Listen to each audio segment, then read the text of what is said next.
Buenas noches a todos y a todas. Estamos felices de darles la bienvenida a una nueva clase del ciclo MOOC de este año. Como siempre, queremos agradecer a Purina Proplan, el sponsor exclusivo del portal, y a Skenda, nuestros aliados en difusión. Les comento un poco algunos detalles sobre la charla. Cuando lo deseen, podrán participar libremente en la clase a través del chat. Antes del envío del mensaje, recomendamos que seleccionen la opción enviar a todos los panelistas y participantes, para que sus comentarios puedan ser vistos por todos los colegas.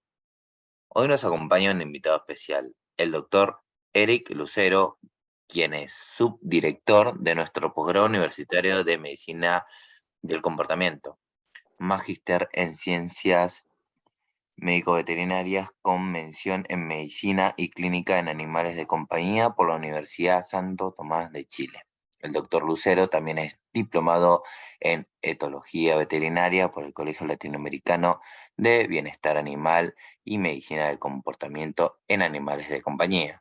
Ha realizado un perfeccionamiento en Etología Clínica Veterinaria, Universidad Mayor de Chile, y ha participado en múltiples diplomados, congresos y seminarios de capacitación para médicos veterinarios en el área de la medicina del comportamiento. El doctor Lucero además es fundador del Colegio Latinoamericano de Bienestar Animal y Medicina del Comportamiento en Animales de Compañía, fundador del programa Prey Group Cachorro el año 2013, primer programa que utiliza a monitores caninos para la socialización y aprendizaje de nuestros cachorros, y fundador y expresidente de la Asociación de Etología Clínica Veterinaria de Chile. Doctor, es un gusto tenerlo con nosotros. Cuando quiera puede comenzar. Ok, muchas gracias. Vamos a ver acá. Ahí. Muchas gracias por la invitación, por la presentación. Y buenas noches a todos. Espero que no estén tan cansados. Y bueno, vamos a comenzar. La idea de la charla de hoy es un poco hablar sobre la relación, y que desde mi perspectiva es disoluble, no se puede separar, entre la medicina del comportamiento y el abordaje que se puede hacer desde la clínica. ¿Ya? Creo que parte de la capacidad profesional de cada uno de nosotros tiene que ir ligada a entender a nuestros pacientes, a relacionarnos con ellos, a prepararnos para atenderlos. Cada paciente es distinto y por lo tanto hay que, si bien uno puede tener protocolos o estándar, hay que darse los tiempos para conocer a cada uno. ¿Ya? La idea es un poco abordar cómo podemos prevenir algunas cosas, cómo se nos presentan otras, y varias cosas que podemos ir descartando como clínicos. ¿Ya? Más allá de enfocarnos como en trastornos del comportamiento.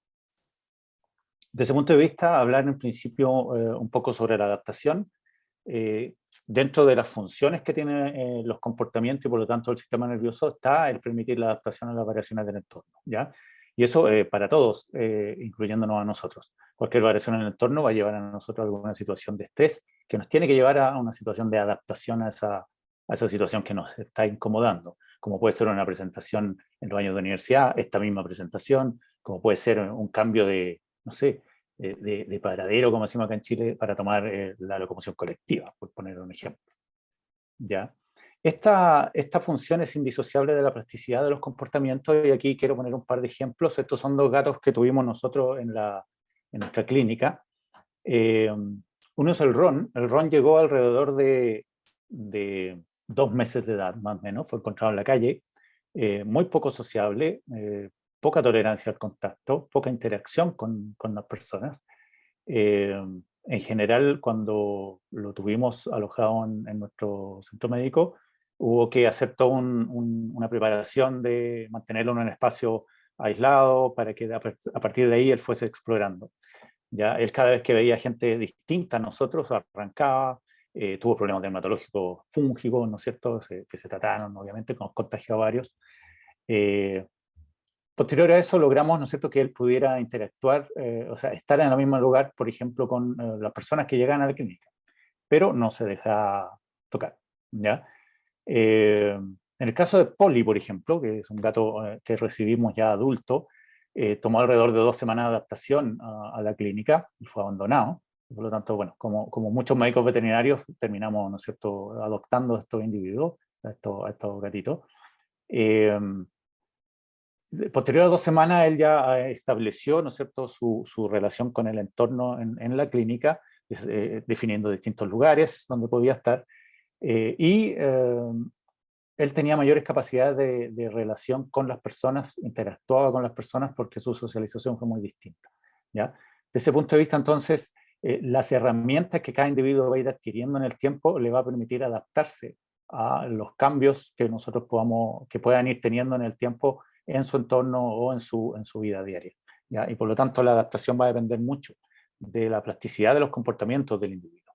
Desde ese punto de vista, si ponemos otro ejemplo, un gato, por ejemplo, que puede verse en presencia de un perro, le genera una situación de estrés, se torna un individuo agresivo, y esa agresión, por ejemplo, se redirige a un tutor, el gato arranca, y posterior de eso se puede permanecer, por ejemplo, con conductas agresivas, ¿ya? Entonces, podemos entender como patológico todo comportamiento que al perder su plasticidad pierde sus funciones adaptativas, ¿ya? Por lo tanto, el individuo no se adapta y comienza a tener trastornos del comportamiento. Por el otro lado, gatos que, por ejemplo, en este caso el Punto, otro gato que tuvimos también en la clínica, ellos fueron dos hermanos, crecieron en contacto con perros y por lo tanto la interacción con los perros no era problema para ellos, ¿ya? Y por lo tanto la adaptación ante la presencia de otra especie para ellos no era problema, ¿ya? Eso nos llevó a poder trabajar muchas veces con ellos para la interacción con cachorros, y eso ayudó bastante en los manejos con los cachorros previo a las vacunas, por ejemplo, ¿ya? El sistema en equilibrio inestable en un entorno en perpetuo cambio, ¿no es cierto? A través de la homeostasis sensorial, desde el punto de vista conductual, cómo el individuo a través de sus sentidos va a interactuar con el entorno, ¿ya? De ese punto de vista, entonces, tenemos que pensar de que nosotros vivimos en un mundo que siempre está cambiando, que siempre se está moviendo. De ese punto de vista, las posibilidades que nosotros tenemos de adaptarnos van muy ligadas a los estímulos sensoriales que tuvimos durante nuestro desarrollo. Y eso se aplica también, ¿no es cierto?, a nuestros animales de compañía. Mientras más estímulos, mientras más situaciones diferentes tenga el individuo, más se va a desarrollar esta homeostasis sensorial, que corresponde a un filtro de estímulos, con los cuales el individuo le permite categorizarlos, y de esa forma enfrentarlos, le permite entonces al individuo poder adaptarse más fácilmente. Desde ese punto de vista, entonces, cuando el individuo es sometido a distintas situaciones en el ambiente cotidiano donde vive, ya sea el relacionarse con otras especies, el explorar el territorio, en la medida que el individuo crece, sobre todo en el gato, va interactuando con su entorno, va relacionándose con él, va tomando una unión más afectiva con él, y por lo tanto todo lo que suceda en ese entorno para el gato va a ser bastante, le va a impactar directamente, ¿ya? En el caso del perro no sucede muy diferente, no es muy diferente, pero es más una unión hacia el grupo, lo que da una diferencia, pero bueno, no vamos a ir para ese lado. Entonces, la estabilización de la relación organismo-entorno a través del desarrollo de la homeostasis sensorial es lo que nosotros tenemos que tratar de buscar. El estado que se instala debe ser inestable para mantener la dinámica. O sea, si nosotros mantenemos a un individuo en una situación de rutina siempre igual, en un ambiente que no es cambiante, esa homeostasis sensorial va a ser pobre, ¿no es cierto? Ese ambiente va a ser hipoestimulante, como decimos. Y desde ese punto de vista, el individuo cuando tenga que enfrentarse a una situación diferente a la que normalmente se enfrenta, no va a tener herramientas para hacerlo, ¿ya? Por lo tanto, la dinámica de este ambiente, este estado debe ser dinámico y cambiante, ¿ya? Lo que tiene que tender hacia el estado adaptativo de los individuos, ¿ya? Entonces es el proceso de adaptación que es indispensable para la supervivencia del individuo. Ante variaciones del entorno, como les comentaba, el organismo va a reaccionar con una serie de modificaciones fisiológicas y del comportamiento que va a permitir reencontrar esta homeostasis sensorial, ¿ya? Y por lo tanto el individuo vuelve a su equilibrio y vuelve nuevamente a funcionar normalmente, ¿ya? Es lo que podría suceder cuando nosotros hablamos de el abordaje de un paciente en una consulta, por ejemplo, en que claramente hay una situación de estrés, pero sus habilidades adaptativas tienen que estar presentes, ¿no es cierto? Y nosotros tendremos que ayudarlo, ¿ya? Por ejemplo, ante la presencia de un cachorro, siempre digo en clase, lo peor que uno puede hacer es tomar al cachorro, subirlo a la mesa, examinarlo, ser invasivo con él, vacunarlo, que le duela y después que se vaya. No, tomémonos tiempo, conozcamos al cachorro, que él tenga confianza, que él conozca la consulta, ¿no es cierto? Eso vamos ayudando a que el individuo desarrolle su homeostasis sensorial también en un lugar que le va a ser habitual por lo menos durante 3 o 4 meses, ¿ya? Y por lo tanto la idea es que no generemos nosotros también ahí algún trastorno, que lo vamos a ver más adelante. Por lo tanto, vamos a entender como un comportamiento patológico la incapacidad de volver al estado del equilibrio, ¿ya? El individuo entra en una situación de estrés y no logra salir de esa situación, ¿ya? Y por lo tanto, estamos en un estado patológico que debe ser diagnosticado y que debe ser tratado, ojalá, tempranamente.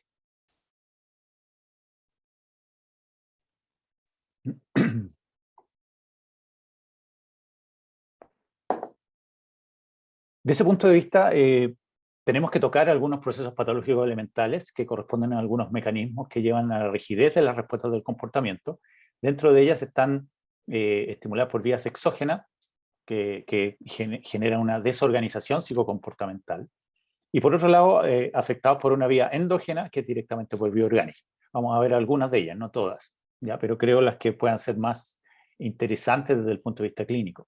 Uno, la sensibilización, ¿ya? Los contactos repetidos con un estímulo precedentemente desconocido puede producir dos tipos de evolución de las respuestas comportamentales, ¿ya? Por un lado, el paciente presenta una disminución progresiva de la duración y de la amplitud de la respuesta a temor, y acaba por ya no reaccionar ante nada, definiéndose como la costumbre, ¿no es cierto? Aquí tenemos al punto, uno de nuestros gatos, que también fue abandonado alrededor de 2 o 3 días, junto a su hermano, fue criado con leche artificial. Bueno, luego comenzó todo un proceso de socialización de él, y finalmente él nos ayudaba en muchas consultas y en muchas interacciones con otros perros, ¿ya? Para él no era problema, pero claramente en principio sí, y tuvimos nosotros que ir trabajando lentamente en la relación de nuestros gatos con los pacientes. Y finalmente para ellos ya era costumbre que hubiera perros presentes. Claramente para ellos también era importante el poder discriminar, y ellos tenían claro cuáles eran los perros con los cuales podían y con los cuales no podían interactuar también. El paciente presenta entonces una reducción progresiva de la duración y de la amplitud de la respuesta de temor, y acaba, ¿no es cierto?, lo que es la costumbre, lo que les decía adelante. Y la idea es que nosotros podamos tener entonces cachorros que posterior a un examen puedan estar así de tranquilos, o posterior a una vacuna puedan jugar y por lo tanto relajarse y olvidarse del estímulo negativo que puede haber sido el pinchazo de la vacuna. ¿Ya? Desde ese punto de vista, nosotros tenemos que trabajar en el punto de vista de evitar la sensibilización de nuestros pacientes en nuestra consulta.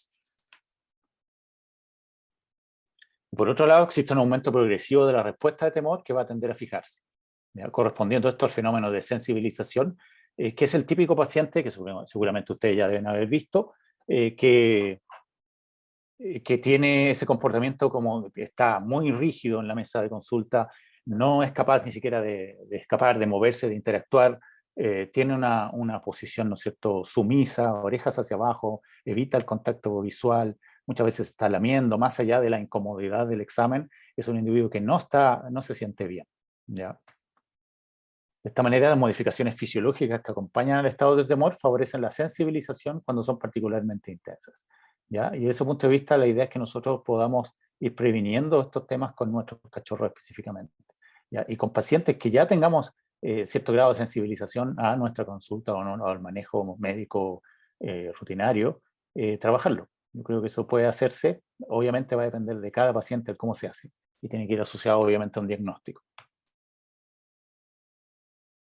La probabilidad del desarrollo de la costumbre o sensibilización no será solamente en función de los factores externos, como ya hablé, ¿no es cierto?, del desarrollo de la homeostasis sensorial de los individuos a través de los estímulos ambientales directamente a través de los órganos de los sentidos, sino que también de cualquier perturbación en el desarrollo de la homeostasis sensorial. Y hay que recordar que en sí la homeostasis sensorial comienza a desarrollarse, o los estímulos sensoriales comienzan a desarrollarse en los individuos durante la gestación. Por lo tanto, la prevención de muchos trastornos del comportamiento pueden comenzar incluso durante la gestación. Gestaciones que generan estrés en la madre, va a generar estrés en los fetos, y por lo tanto esos individuos lo más probable es que sean individuos que puedan posteriormente ser más intolerantes al contacto, como los gatos, o más fácilmente ansiosos, como el caso de los perros y los mismos gatos también, ¿ya? Por lo tanto, las diferencias de comportamiento del gato rom, por ejemplo, que es uno de los primeros gatos que tuvimos, o en el caso del punto y el oso, que además tenían el componente de que llegaron juntos y por lo tanto su proceso de socialización y desarrollo de la hemostasis sensorial fue en conjunto. Se hace más fácil para los gatos poder aprender cosas estando con su hermano, ¿ya? Pero bueno, ese es el tema de otra clase, ¿ya? Por lo tanto, hay que tener presente eso. La sensibilización es acompañada esencialmente por un aumento de la vigilancia y de la reactividad del individuo, ¿no es cierto? Se observa entonces una mayor tendencia a huir, aumento de la frecuencia cardíaca y en ocasiones temblores. La típica postura del paciente que ya está sensibilizado a la consulta. Ya apenas entra, cola entre las piernas, una postura de temor, arriba de la mesa muchas veces tiembla, ¿ya? Y por lo tanto ojalá podamos trabajar eso pensando en que a futuro estos pacientes es lo más probable que nos visiten más seguido posteriormente, ¿no es cierto? Puedan estar cursando finalmente algún cuadro ansioso crónico que debe ser tratado.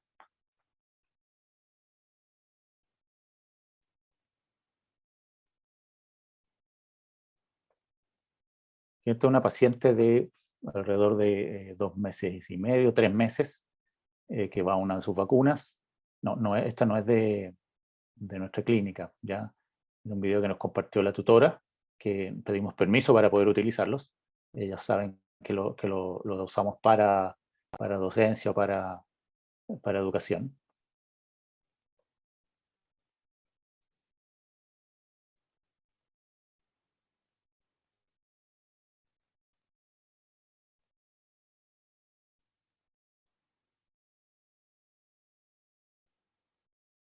Ustedes ven que ya está temblando, está rígida, no se atreve a moverse, busca a su tutora.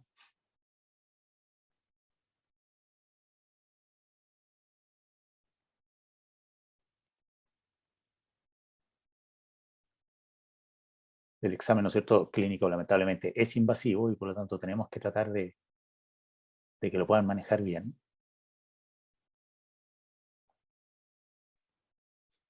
¿Qué les pareció el video? Siempre me gusta hacer preguntas, pero no sé, ¿qué ven ahí que, aparte de la conducta del perrito?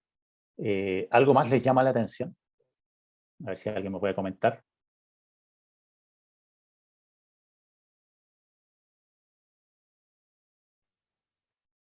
Los leo por si alguien escribe.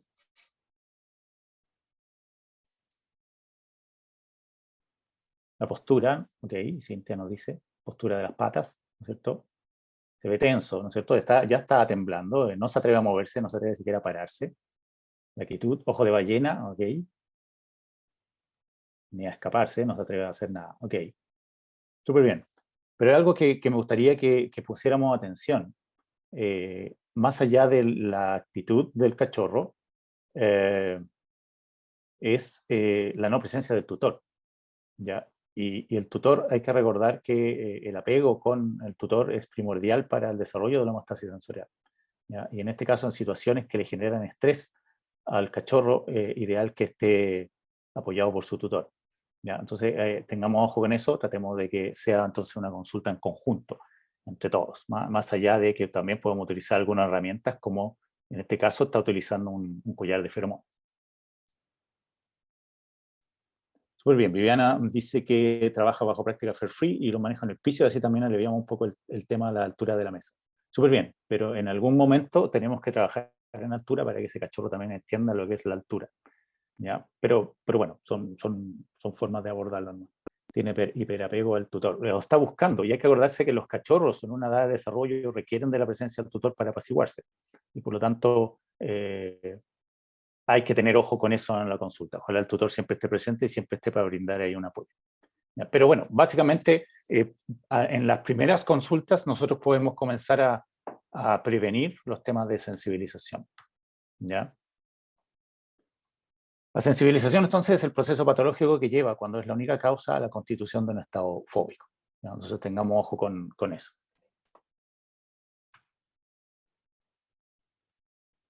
El siguiente proceso que es interesante y que nosotros podemos tener presente en la clínica es la anticipación emocional, ¿ya? Es un proceso que se asocia con frecuencia a la sensibilización, van en conjunto muchas veces, y lleva a desencadenar respuestas comportamentales de temor, aún antes de que el estímulo sensibilizante esté presente, ¿ya? evidente en la evolución de las fobias, el estado de fobia simple a fobia compleja, aparece el proceso de la anticipación emocional. Por lo tanto, muchos cachorros pueden sensibilizarse, por ejemplo, a la consulta y finalmente poder desarrollar también un proceso de anticipación en base a todos los manejos, los olores o los manejos previos antes de ir a la consulta, por ejemplo. Uno de los primeros signos del desarrollo de la anticipación corresponde al aumento del comportamiento exploratorio, muy a la par de las manifestaciones digestivas como vómitos, heces blandas o diarreas mucosas, ¿ya? Y por lo tanto, uno de los temas que nosotros debemos tener presente es en aquellos pacientes que puedan tener diarreas crónicas o diarreas que de pronto sean explosivas o vómitos permanentes.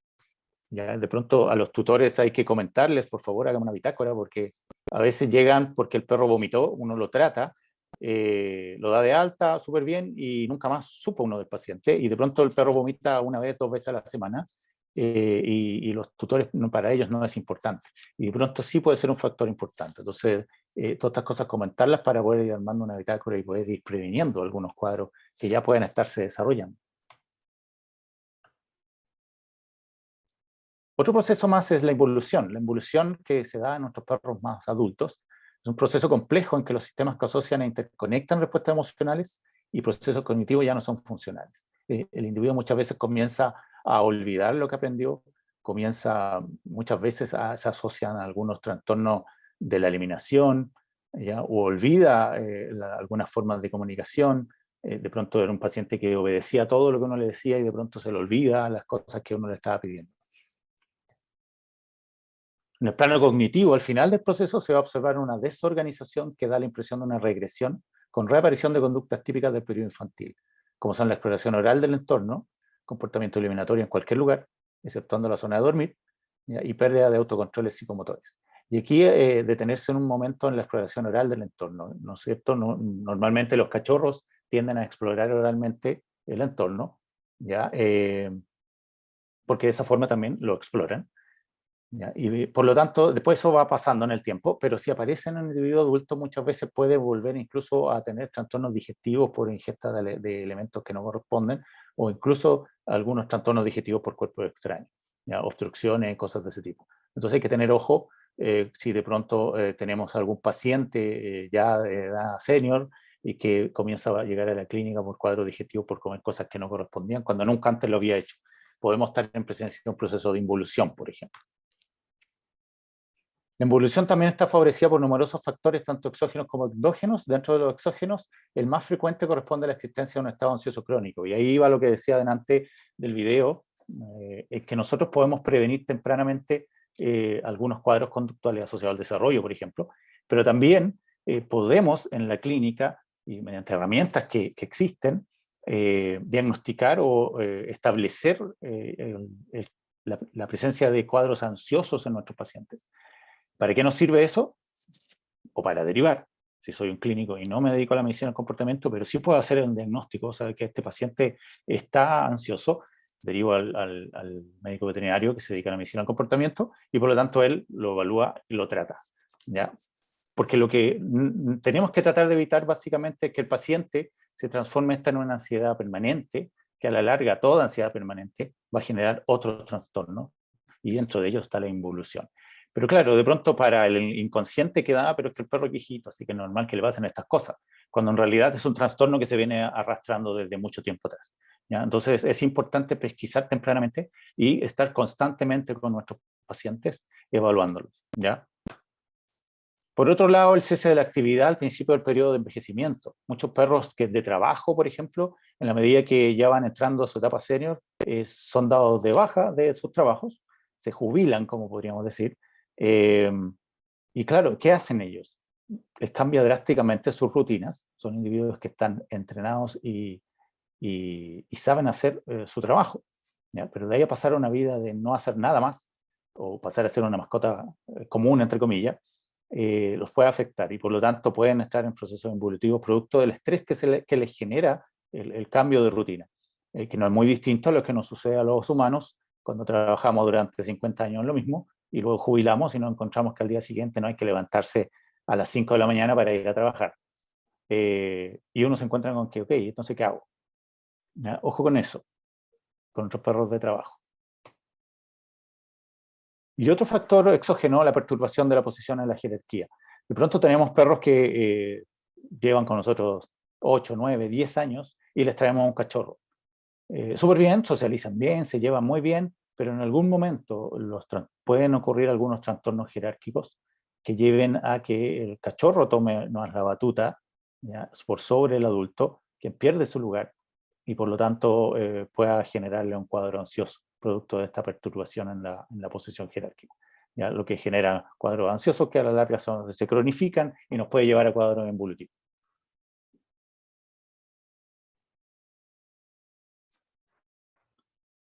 Dentro de los factores endógenos que pueden producir también la involución, tenemos el envejecimiento, el hipotiroidismo, el síndrome de Cushing y los tumores cerebrales.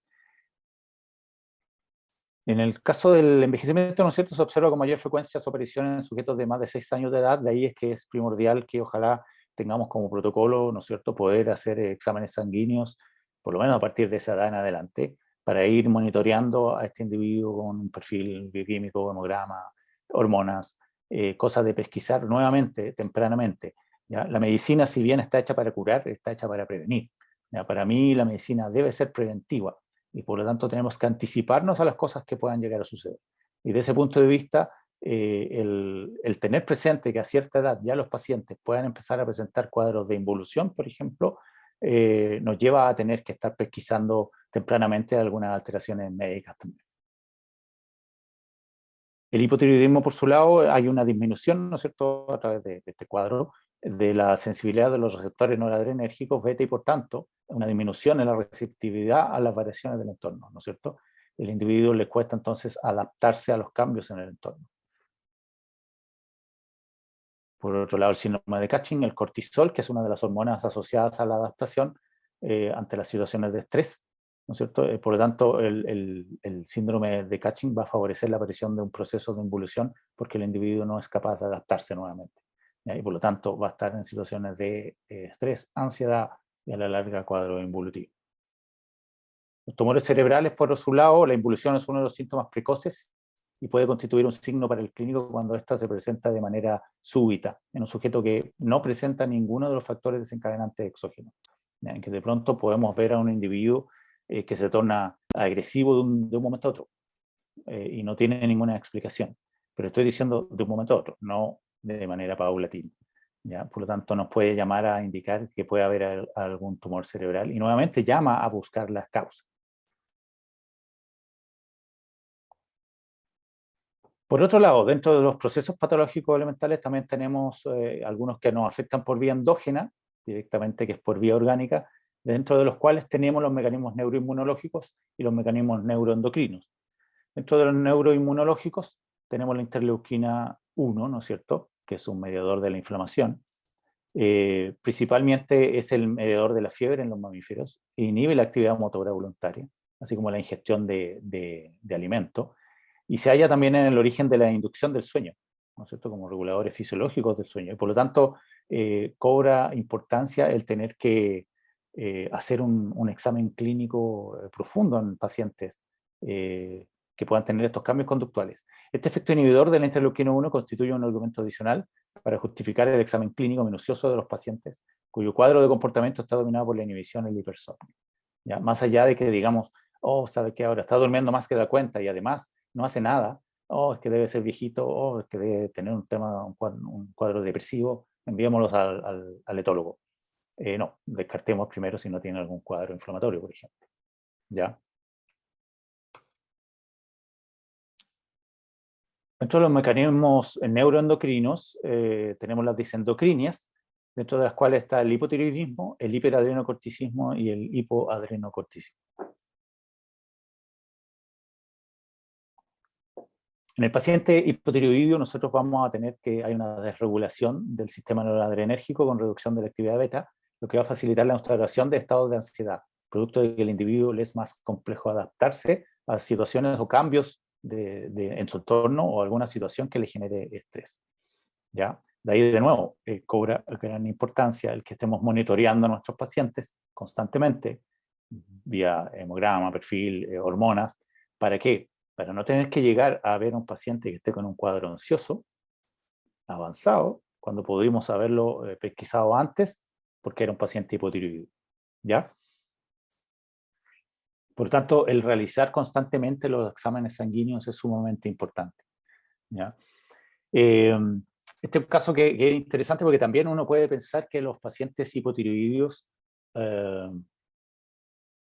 no son súper tranquilos, por decirlo un ejemplo, ¿ya? Y este es un ejemplo de ello.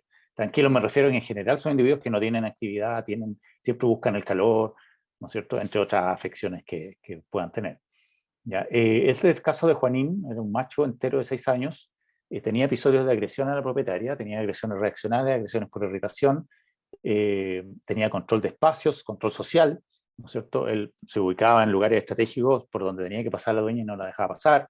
Si llegaban visitas, él estaba en medio, se ponía entre las visitas y la tutora, siempre interactuaba con la gente de manera un poco invasiva. El diagnóstico fue de una sociopatía estadio 1.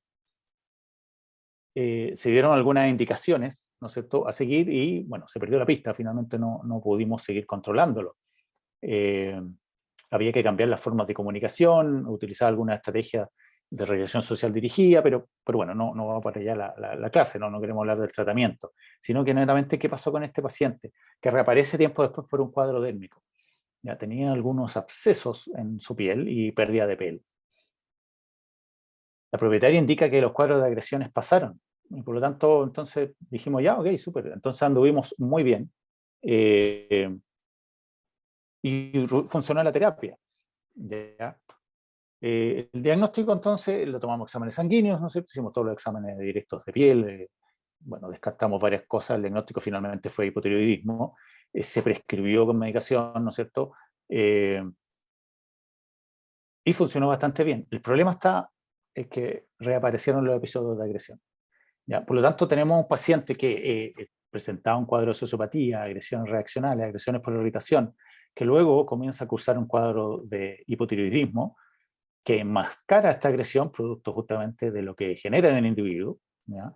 Y por lo tanto, se pareciera ser que era un paciente que se curó cuando en realidad seguías teniendo el mismo problema, pero claro, no era estimulado por la alteración en la comunicación con su tutora y por lo tanto los episodios de agresión disminuyeron producto de su cuadro hormonal.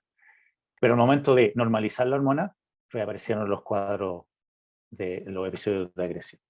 ¿Ya? Entonces ahí se entró en una disyuntiva que me decía la tutora, entonces no le doy más hormonas, pero si no le das hormonas se va a enfermar de otras cosas. ¿Ya? Finalmente fue obligada, entre comillas, a trabajar ya con su perro y logramos ya sacarlo adelante.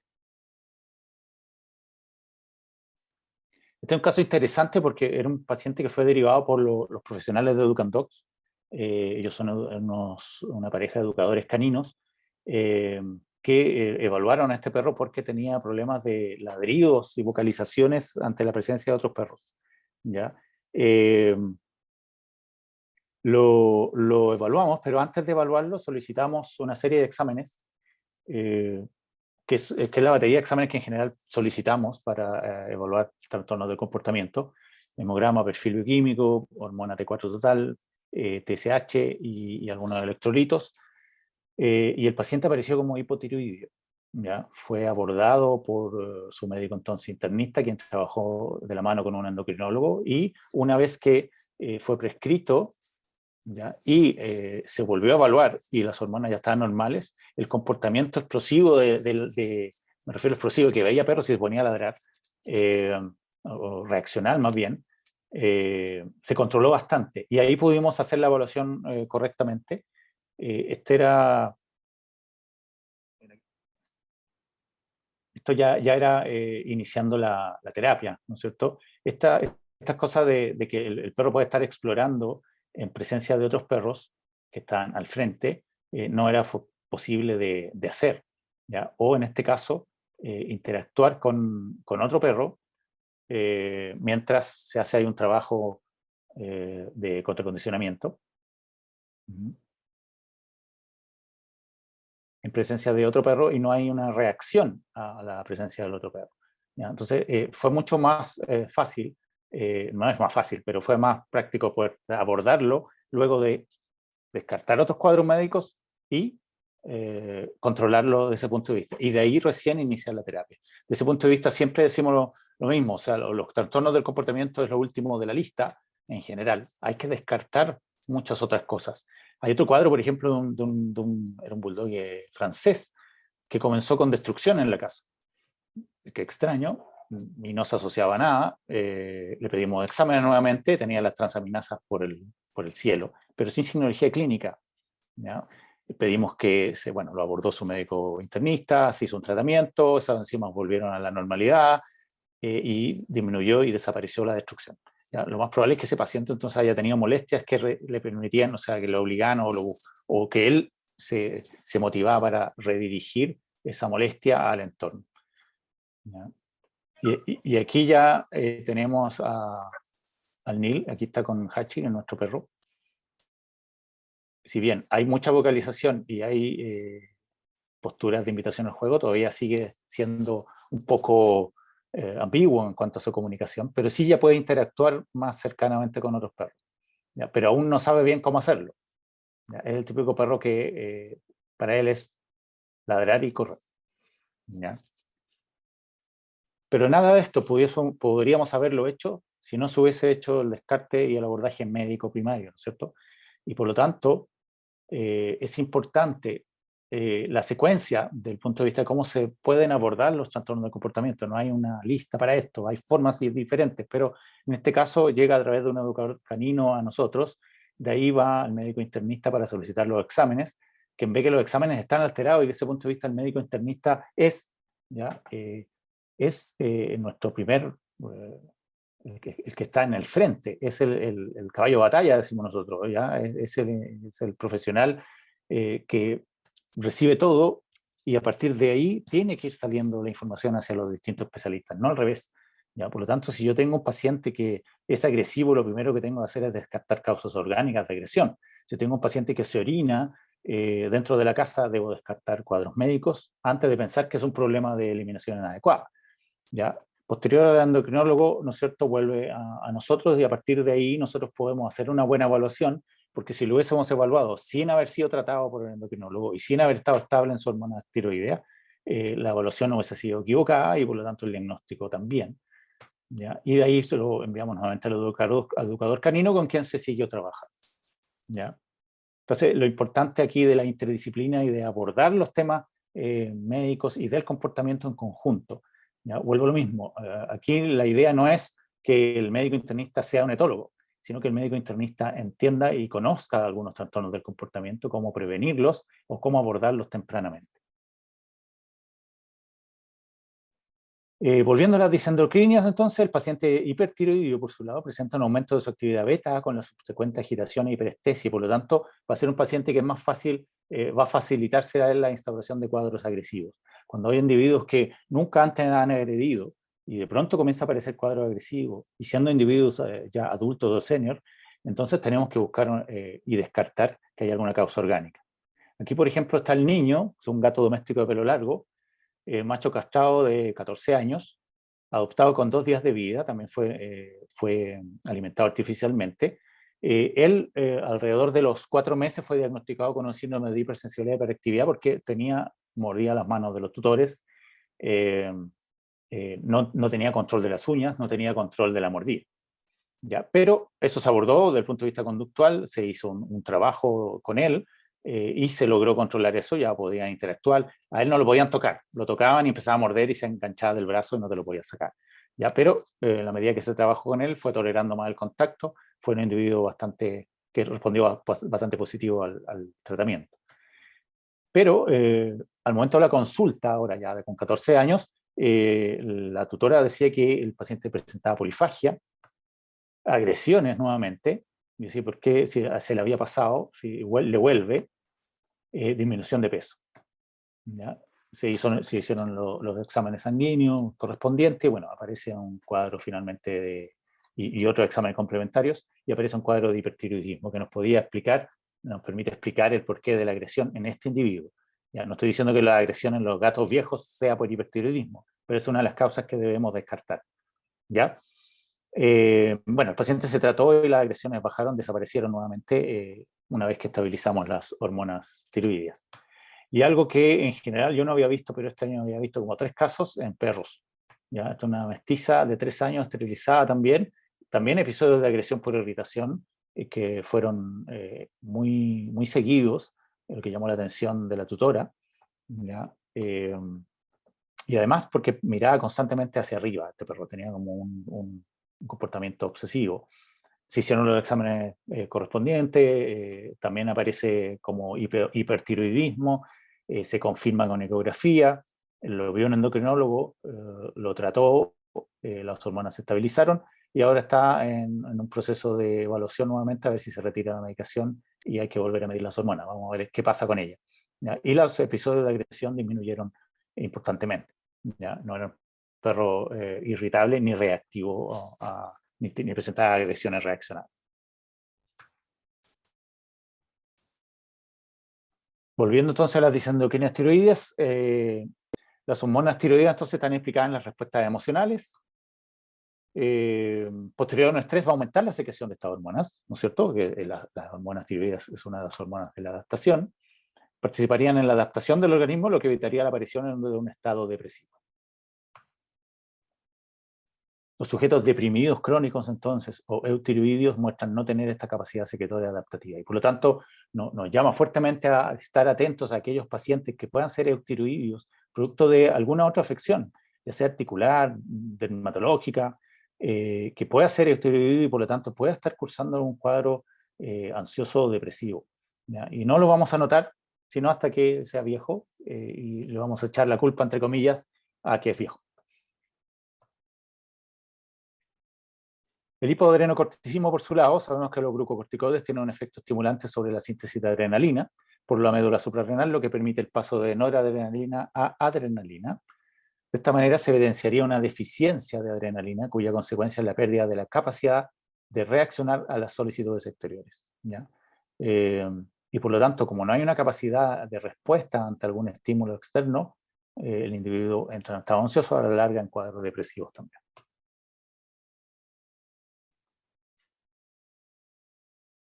En el hipoadrenocorticismo, la desregulación por su parte de la CTH conlleva modificaciones del humor, presentando pacientes distímicos también. En el caso del hiperadrenocorticismo, por su lado, el aumento crónico de la tasa circulante del cortisol va asociada a la pérdida de adaptación de la secreción, ¿no es cierto? Ya es demasiada y por lo tanto ya el organismo no responde de la misma forma, lo que conlleva condiciones del humor hacia un estado depresivo. Las modificaciones, perdón. En el perro, entonces, nosotros vamos a notar una degradación cognitiva muy marcada, el perro va a empezar a olvidar las cosas que normalmente hacía, ejercicio, no sé, llamado no viene, lugar para dormir se le olvida, jugar ya no, ¿no es cierto? Y son todas cosas que pueden ir asociadas a algún trastorno hormonal, pero si lo vemos en un perro ya senior, podemos nuevamente culpar a la edad y no darnos cuenta que en realidad puede ser un trastorno conductual asociado a un trastorno médico. En el caso de los estados patológicos elementales, conductuales, ¿no es cierto? Se asocian, o sea, se desarrollan en base a la sinergia de distintos procesos patológicos elementales, ¿no es cierto? Yo junto 2 o 3 procesos patológicos elementales, un poco de los que vimos delante, como la sensibilización y la anticipación emocional, por ejemplo, y vamos a tener la presencia de un estado X, vamos a poner un ejemplo. Por ejemplo, acá está el Tom. Él es un border collie que fue adoptado fue comprado en realidad en un criadero de alrededor de 7 meses de edad. Por lo tanto, ya podemos suponer que el mundo y el desarrollo de la homeostasis sensorial de ese cachorro es bastante pobre. Su mundo hasta los 7 meses fue un criadero. ¿Ya? Asumo que su madre o sus hermanos, si es que estuvo con alguien, y su canil y algún patio seguramente. Esto es un paciente de hace bastantes años. Bueno, si ustedes ven el rostro de él, él tenía miedo a los ruidos externos. Por afuera pasaban vehículos y él está con mucho temor en la consulta. ¿Ya? Él era un paciente que tenía un proceso patológico de sensibilización y de anticipación emocional que en conjunto nos va a generar un estado fóbico. ¿ya? Y que en el tiempo, en la medida que el cuadro se va cronificando, se transforma en un estado de ansiedad, ¿ya? Y esto va asociado finalmente a lo que veníamos hablando delante. Es un paciente que en la medida que esta ansiedad se hace crónica o permanente, ya va a presentar cuadros involutivos, lo más probable, más temprano que cualquier otro individuo que no haya presentado este cuadro. De ahí volvemos a lo mismo. La idea es que estos pacientes sean tratados tempranamente. Lamentablemente, este paciente se fue a otra región de Chile, ¿ya? Por lo tanto no pudimos ayudarlo mucho. Les dimos alguna indicación al tutor, pero claramente no supimos más de él, ¿ya? De ahí es que cobra gran importancia el que nosotros, si trabajamos con criaderos, hagamos trabajos de ahí de estímulos sensoriales. Si recibimos cachorros de criadero, podamos hacer evaluaciones. Hay formas de que el clínico se pueda formar, como les digo, no para tratar trastorno del comportamiento, pero sí para diagnosticar temprano y poder derivar.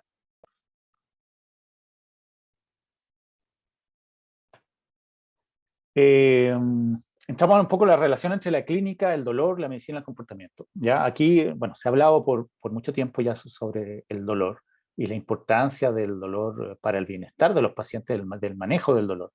Se han desarrollado muchos protocolos anestésicos, analgesia, cómo enfrentar situaciones lamentables como tumores que no se puedan tratar, ¿no es cierto? Y cómo poder aliviar un poco las molestias y el dolor de esos individuos, por ejemplo. Desde ese punto de vista, hay un estudio retrospectivo que se hizo en Chile sobre patologías musculoesqueléticas de perros en un hospital veterinario en Chile, en alrededor de 3 años, en que nos indica que las patologías musculoesqueléticas con mayor incidencia fueron las fracturas, luego las luxaciones patelares, luego las rupturas de ligamento cruzado craneal y displasia de cadera, pero se refiere a individuos adultos, ¿ya? Lo que me parece muy bien, porque nos permite, ¿no es cierto?, poder tener un estándar de, ok, a los adultos lo que más vamos a ver son estos cuadros si ve una signología clínica. Pero ¿qué pasa con los cachorros? Nosotros en el 2020 hicimos es un estudio, claramente no es una publicación, pero es un estudio lo que nos permitió darnos cuenta en los cachorros que ingresaron a los programas de cachorro, se les hizo una evaluación kinésica y todos presentaban algún tipo de molestia en sus articulaciones, todos en la cadera, algunos en rodilla y otros en codo. ¿A dónde voy con esto? No es que hagamos evaluaciones kinésicas tempranas, pues eso sería ideal, ¿ya? Pero si no es así, estemos al pendiente de aquellas razas, sobre todo, que tienden a tener o están asociadas genéticamente a laxitud de ligamentos, lo que va a ir asociado a la larga a cuadros displásicos, ¿ya? Y por lo tanto tenemos que anticiparnos nuevamente y diagnosticar temprano. ¿Por qué?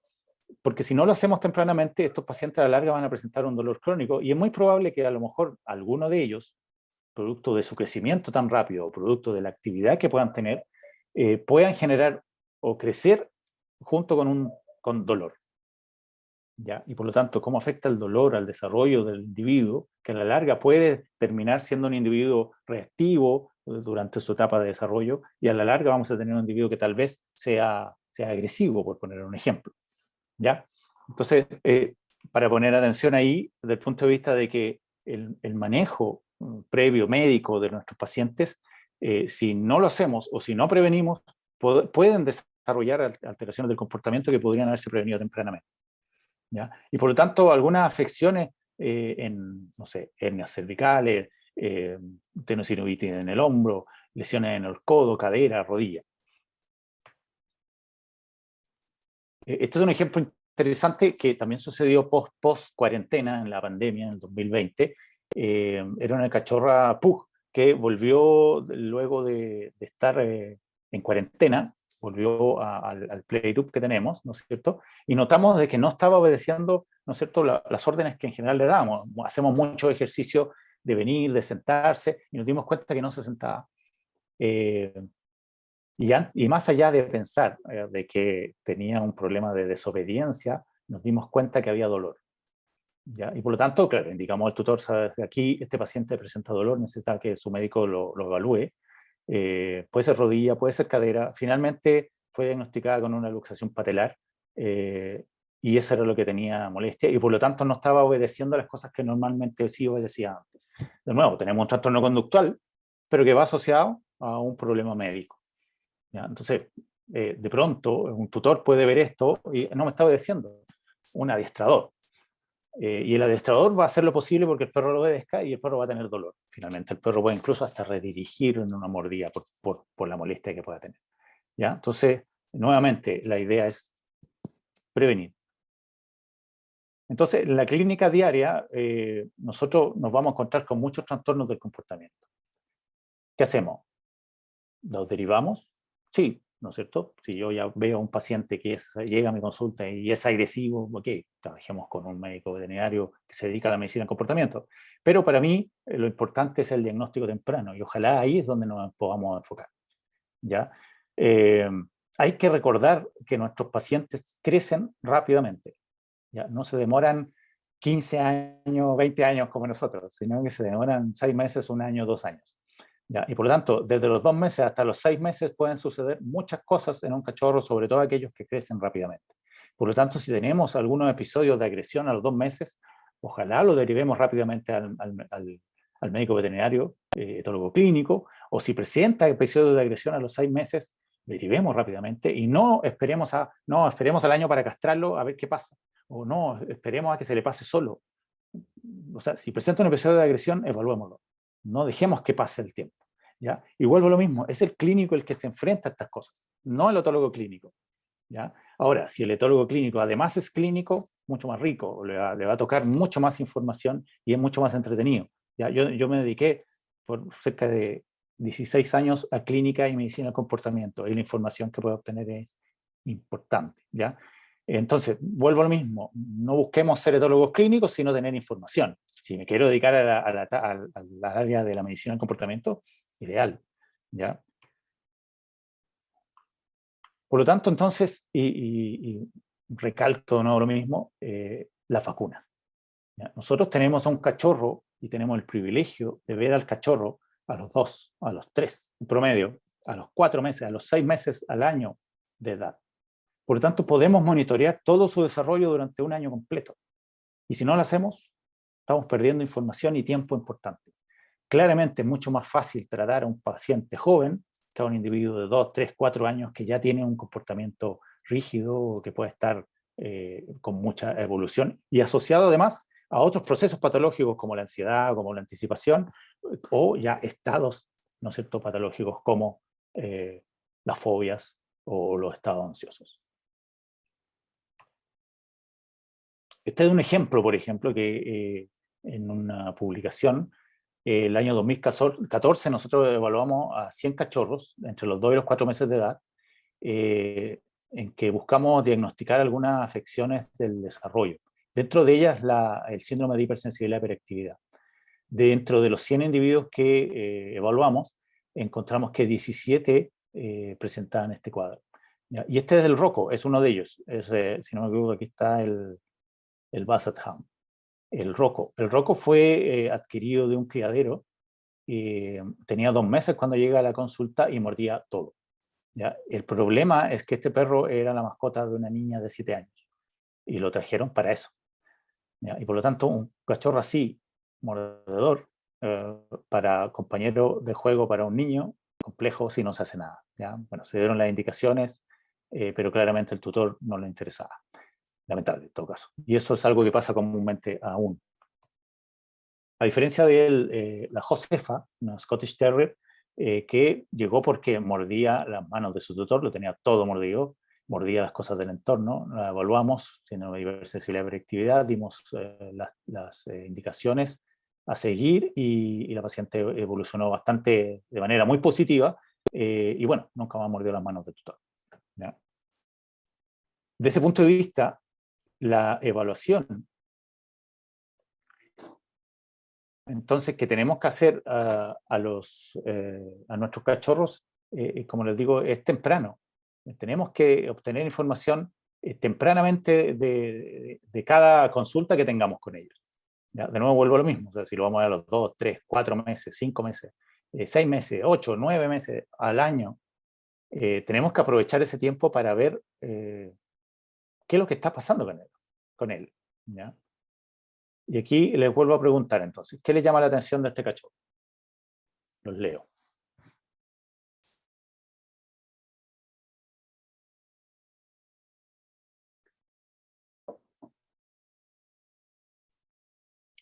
No para de morder, dice Verónica. Claro. Quiere morderlo todo, sí. Busca morder manos, tiende a morder cada vez que lo toca, está inquieto, está muy inquieto. Ok. Hiperactivo, muy inquieto. Ok. Este paciente tiene la misma edad que el Stafford que vimos en el video al principio, que estaba en la mesa todo tímido. ¿Ven la diferencia de ambos individuos? La Stafford fue diagnosticada con un síndrome de privación sensorial, una enfermedad asociada al desarrollo.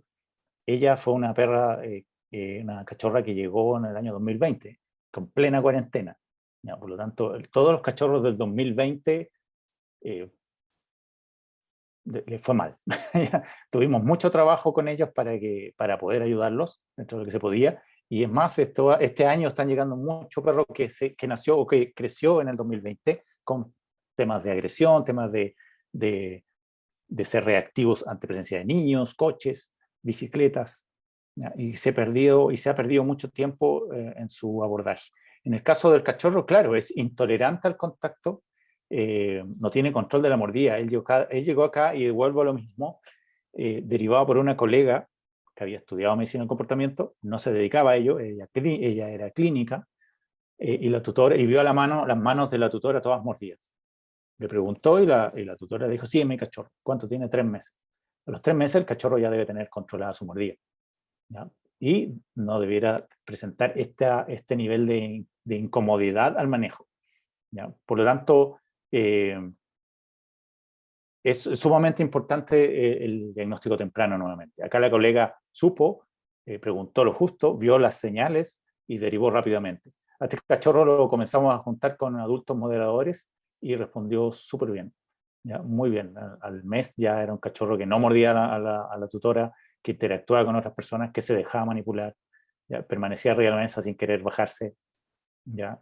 Y por lo tanto, claro, este era un paciente diagnosticado con un síndrome de hipersensibilidad de hiperactividad también, que es un paciente intolerante al contacto, ausencia de control de la mordida, que si no se aborda tempranamente a la larga nos va a generar otros problemas, dentro de ellos agresiones y muchas veces agresiones severas.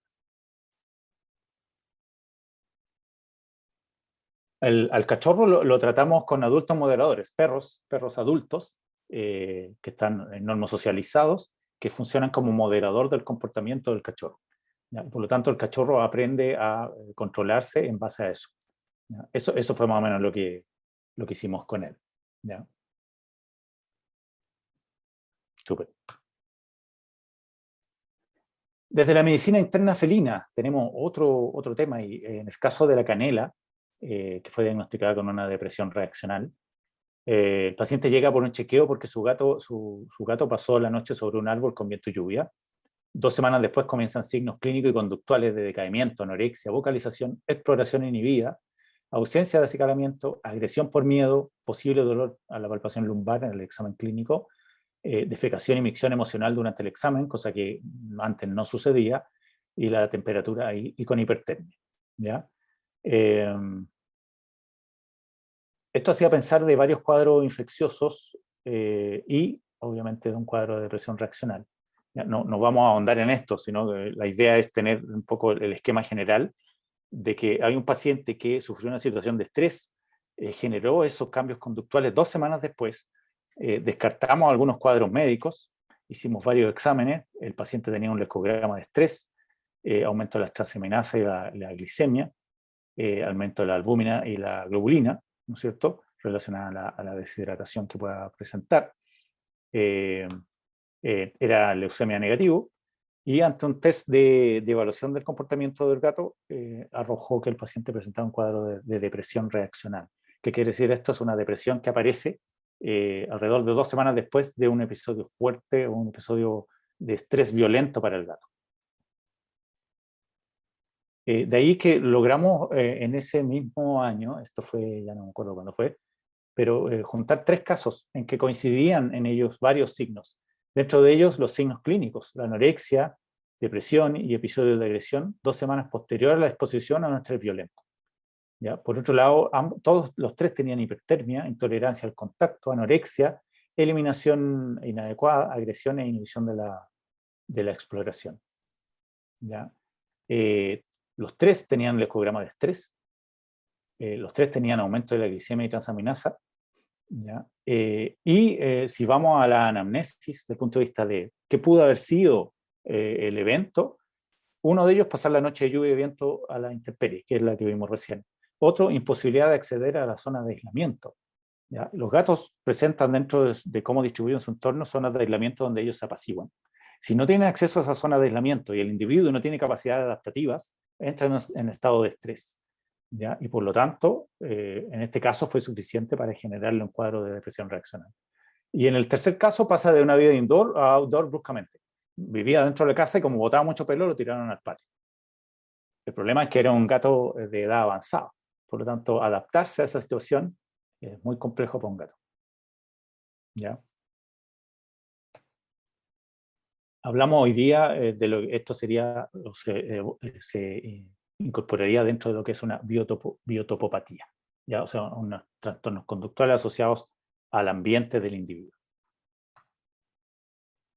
Por otro lado, tenemos la biotopoesquizopatías, que es un trastorno ligado al territorio, ¿no es cierto? Ante la presencia también de individuos desconocidos de sus marcas. Aquí la causa de consulta fue una consulta para esterilizar a una gatita de 7 meses, que estaba en celo, y donde dejar a una gata mayor de 4 años, que se había tornado muy agresiva con los tutores, y con la gatita nueva.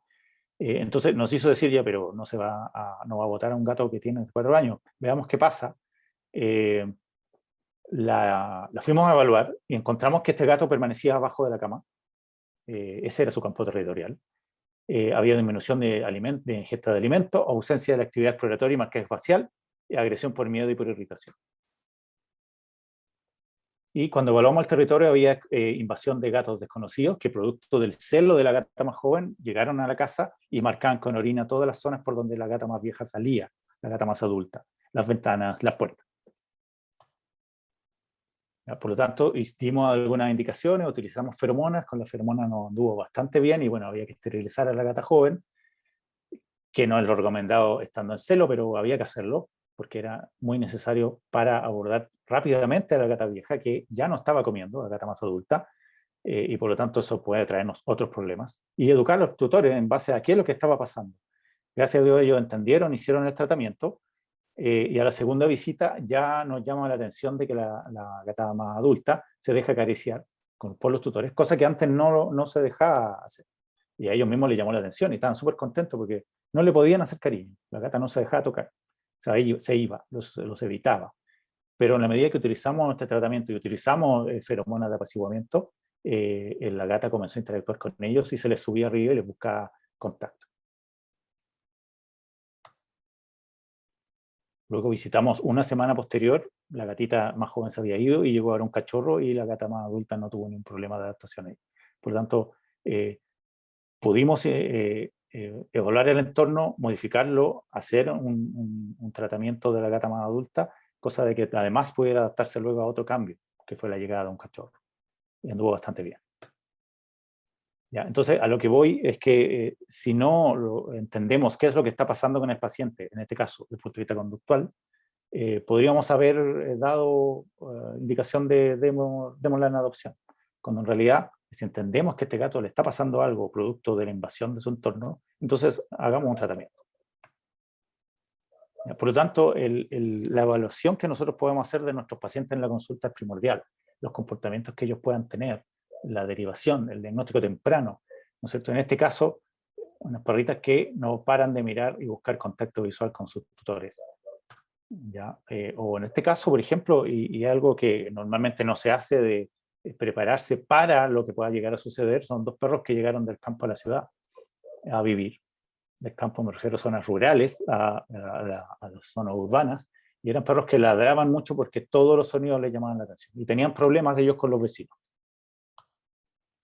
¿Ya? O en el caso de este grupo, era un grupo de 2 adultos, la madre, el padre, y 4 hijas que en la medida que entraron a su etapa puber, entraron a ver algunos trastornos jerárquicos, producto justamente de la jerarquización dentro del grupo, de ver qué lugares ocupan y cómo van a funcionar dentro del grupo, y llevó a que hubieran algunos trastornos de la comunicación y agresiones severas entre ellas, lo que llevó finalmente a la muerte de una de ellas. ¿Ya? Por lo tanto, abordar tempranamente esto hubiese sido ideal. Saber lo que va pasando en cada etapa del desarrollo del perro para prevenir es primordial. Por lo tanto, estos individuos ya tenían 9 meses. Si lo hubiésemos abordado a los 4, 5, 6 meses, o haber educado al tutor en, ¿sabe qué? Acá puede pasar esto y necesitamos que usted trabaje ahora para prevenir estas cosas que pueden llegar a suceder, como la muerte de uno de sus perros, se hubiese evitado.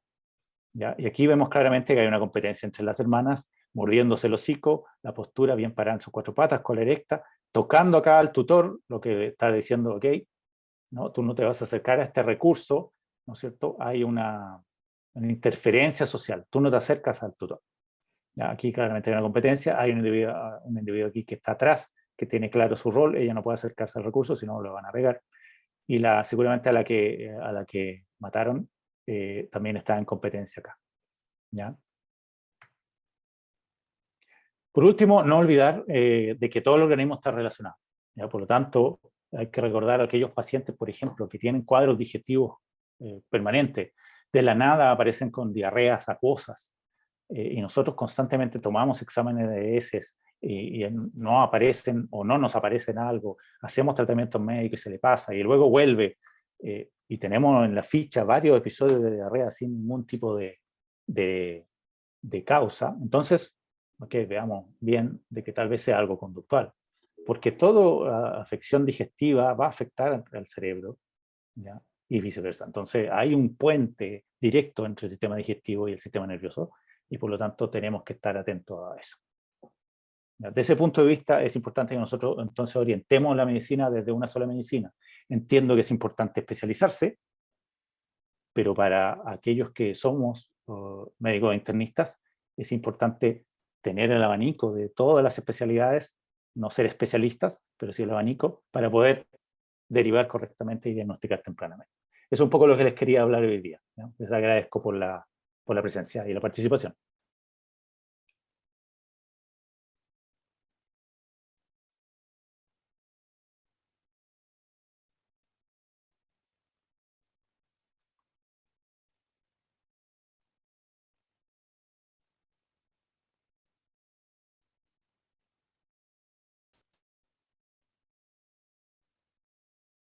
Muchas gracias a ustedes. Tengo un par de manos levantadas, no sé si querían hacer una pregunta. Sergio y Marcelo.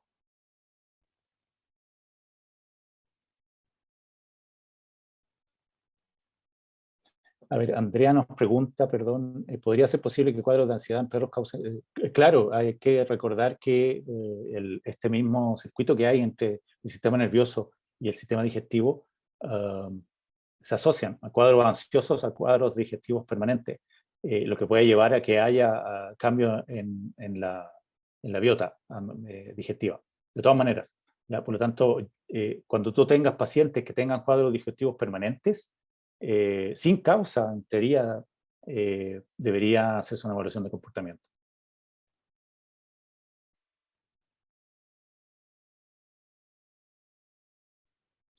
Verónica, tengo una duda. ¿Vio asociado a hipertensión en cuadro de estrés?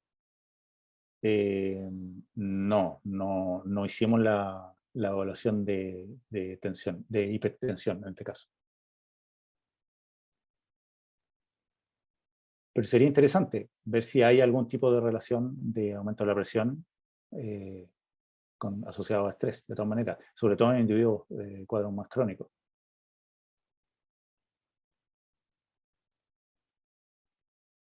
Muchas gracias, Irma.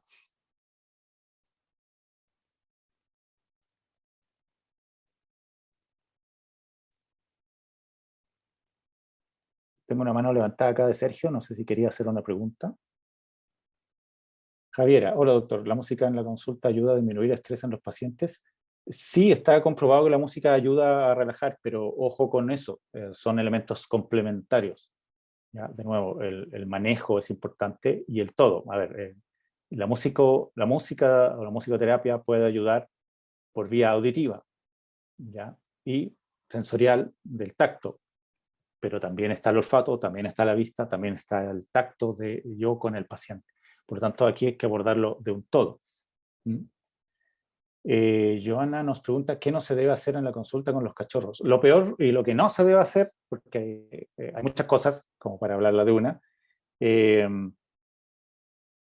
es apenas entre, tomarlo, no interactuar con él, no darle tiempo que explore, subirlo a la mesa, ser invasivo, no tener comunicación con él, inyectarlo, que le duela y que no importe. O sea, no se trata tampoco de darle protección después de que le dolió. No, hay que tratar de que se redirija a otra cosa. Lo que nosotros hacíamos muchas veces en la consulta, y por eso teníamos los gatos también, nos ayudaban mucho, a los cachorros vacunábamos y luego a jugar con el gato, ¿ya? Porque al gato le gustaba, el gato se nos metían a la consulta, así que jugaban finalmente y se le olvidaba todo el pinchazo y evitábamos la sensibilización. Pero específicamente tu pregunta, lo peor que uno puede hacer es no interactuar con su paciente, ¿ya? Deben hablar con él, deben tocarlo. Muchas veces, y en realidad lo que por lo menos yo recomiendo es estar a la altura del cachorro en principio para interactuar con él, ¿ya? Ojalá él se acerque a nosotros, ¿ya? Y eso también nos permite evaluar si ese cachorro es capaz de interactuar o no, de explorar o no, y nos permite ver, ok, sabes que está muy inhibido y tiene 3 meses. Claro, etólogo, ¿ya? Una evaluación de comportamiento no le vendría mal. No sé si respondo a tu pregunta. Bueno, nos pregunta Sandra cuándo se cierra la inscripción al posgrado. Ahí los dejo a los organizadores que te respondan. Pilar, ¿cómo evitar el problema jerárquico al introducir un cachorro a un hogar con un paciente geriátrico? Ya, es sumamente importante. Ojalá nosotros podamos trabajar en la educación de los tutores, ¿ya? Primero, para que consulten si es bueno traer un cachorro a la casa, ¿ya? Segundo, ver las condiciones en las que está ese paciente geriátrico. Y tercero, establecer normas y reglas claras que no le cambien la rutina al perro más viejo y monitorear al cachorro para que él se vaya incorporando a la rutina que normalmente teníamos, ¿ya? Eso como a grandes rasgos. De esa manera no vamos a tener un choque ni un trastorno jerárquico, sino hasta que el paciente ya más geriátrico sea más viejito y muchas veces nos deje, ¿ya? Y evitemos conflictos. Lo importante es que ahí el rol de apaciguar el grupo lo tenga el tutor, y por eso la comunicación tiene que ser súper clara en el grupo. ¿A qué Nora nos dice, ¿a qué se refiere con animales reactivos? Los individuos reaccionales, me refiero, es que ante alguna afección que puedan tener, reaccionan, ¿no es cierto?, con agresión muchas veces, ante algo que les incomoda, ¿ya? Por ejemplo, en el caso de algunas sociopatías, los pacientes en el estadio 1 tienen una agresión reaccional, es decir, me van a sacar del sillón y agredo, por poner un ejemplo, ¿ya? Por lo tanto, nos permite saber en qué etapa está ese individuo.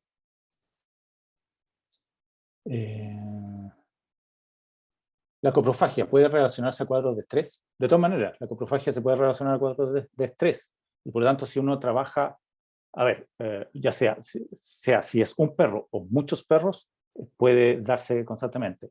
Hay muchos perros que llegan desde criadero comiéndose sus heces, por ejemplo, ¿ya? Y por lo tanto, algo hay ahí que se arrastra desde el desarrollo o desde las condiciones de mantención, ¿ya? Pero también hay coprofagia asociado a algunos temas jerárquicos, pero bueno, no es el tema de la charla, que también es importante evaluar, ¿ya? Pero de todas maneras por estrés puede darse. Muchas gracias, Joana. Antonio, los perros pasivos-agresivos donde no manifiestan síntomas o patologías, ¿se les debería hacer esta evaluación de patología del comportamiento? Los perros pasivos-agresivos donde no manifiestan síntomas o patologías, ¿se les debería hacer? O sea, todo paciente que presenta algún cuadro de agresión debería ser evaluado, de todas maneras.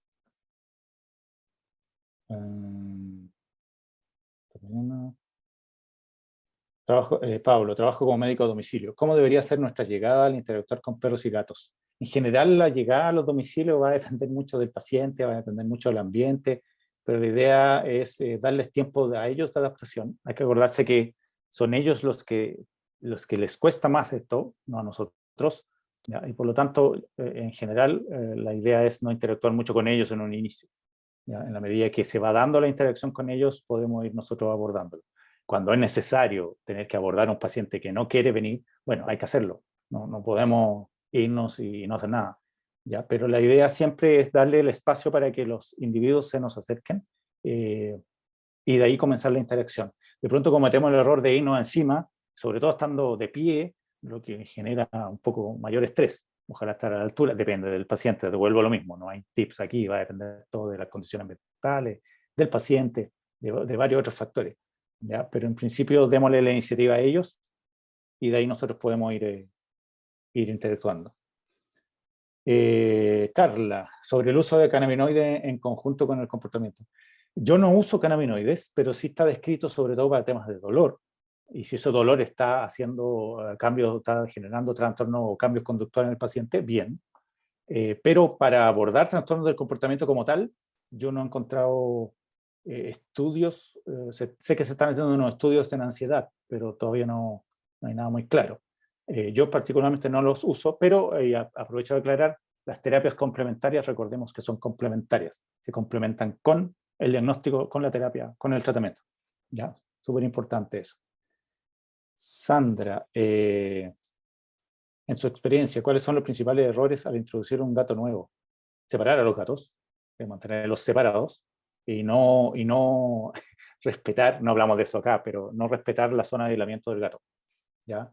El gato, dentro de cómo distribuye su territorio, uno de ellos hay una zona y un campo de aislamiento que es donde él se aísla y se apacigua. Esa zona no debe ser invadida por un gato nuevo, ¿ya? Pero lo que normalmente hacemos es llevar al gato nuevo a esa zona de aislamiento. ¿Ya? Son los dos principales errores que se cometen.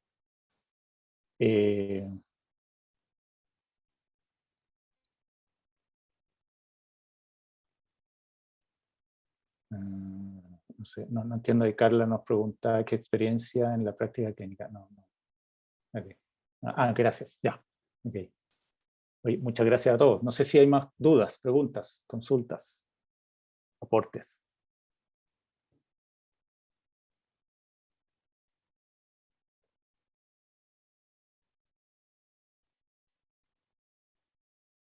De nada, Cintia. Ok. Cintia nos pregunta, si detectamos su zona de juego, ¿lo podemos poner ahí? La idea de los gatos, de cuando yo voy a reunir dos gatos, es que tengamos una zona neutral donde los reunamos. Y ahí es donde se juegue, por ejemplo. Claro. ¿Ya? Y puede jugar cada uno por su lado, o el más pequeño, y mientras el adulto observa en zonas más seguras. ¿Ya? Lo importante ahí es lo importante que podamos tener más enriquecimiento del entorno, para que el gato adulto pueda tener distintos lugares donde estar, entre comillas, a salvo del gato más viejo, más joven, o el nuevo gato que pueda estar, por ejemplo, jugando. El juego es una herramienta potente como terapia o como posibilidad de abordar temas conductuales. Simón Pino, ¿la hiperestesia felina en un paciente joven puede tener alguna causa endocrina o se suele ver más en geriátrico? Puede tener causa endocrina. Recordemos, los pacientes hipertiroideos pueden presentar hiperestesia, producto de que son individuos que están constantemente en alerta. Por lo tanto, puede darse. De ahí lo importante del diagnóstico, de descartar muchas causas médicas antes de hacer el diagnóstico conductual.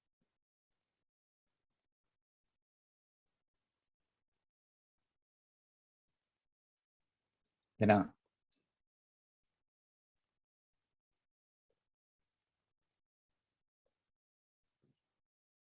¿Alguna otra pregunta? ¿Consulta? Mi Hachi se quedó mío, está acá atrás, mi perro.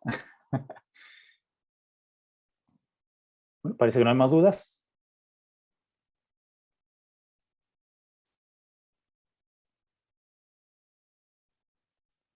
Súper, le agradezco a todos por la participación, por sus preguntas, por estar. Y bueno, muchas gracias, Marisol. Si les interesa el área del comportamiento, el posgrado es muy bueno. Se ahondan en muchas de las cosas que vimos hoy y es un posgrado que está orientado al médico internista, no tanto para dedicarse al área del comportamiento. De todas maneras, se puede usar, se puede hacer, ¿ya? Pero está enfocado netamente para el médico internista. Así que eso es una muy buena oportunidad, ¿ya?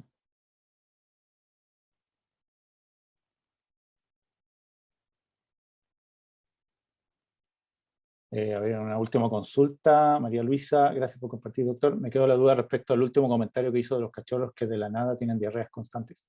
A ver, los cachorros, claro, pueden tener diarreas por muchas causas, ¿ya? ¿No es cierto? Están desarrollando inmunidad. Pero individuos adultos que tengan episodios de agresiones explosivas, mucosas o líquidas sin una causa, porque no es alguien que comió algo en la calle ni comió algo distinto a lo que normalmente come, puede asociarse a los cuadros ansiosos y más allá de que también debemos descartar los temas médicos mediante exámenes complementarios, una de las causas puede ser conductual y por lo tanto nosotros, y hay herramientas para ello y se pasan lo pasamos en el programa de postítulo, de posgrado, hay tablas de evaluación del comportamiento para perros adultos que se puede hacer de rutina en la clínica. Y por lo tanto nosotros podemos chequear si estos pacientes están cursando cuadros ansiosos o no, y por lo tanto derivar rápidamente, ¿ya? Y tratarlos antes de que eso sea más crónico y genere más problemas, ¿ya?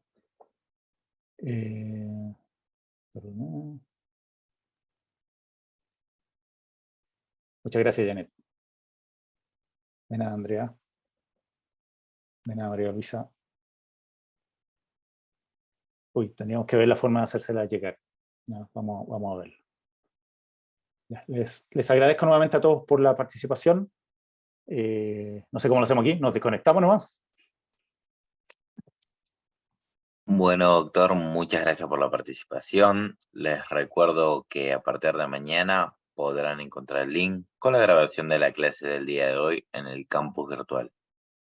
La inscripción al posgrado universitario de Medicina del Comportamiento se encuentra abierta. Pueden consultarnos a través del mail ventas@betesweb.com. Nuevamente, muchas gracias a Purina Proplan, el sponsor exclusivo del portal Betesweb, a Esquenda, nuestros aliados en difusión, y muchas gracias a todos los asistentes que nos acompañaron. Muy buenas noches. Chao, buenas noches a todos. Muchas gracias por todo. Cuídense.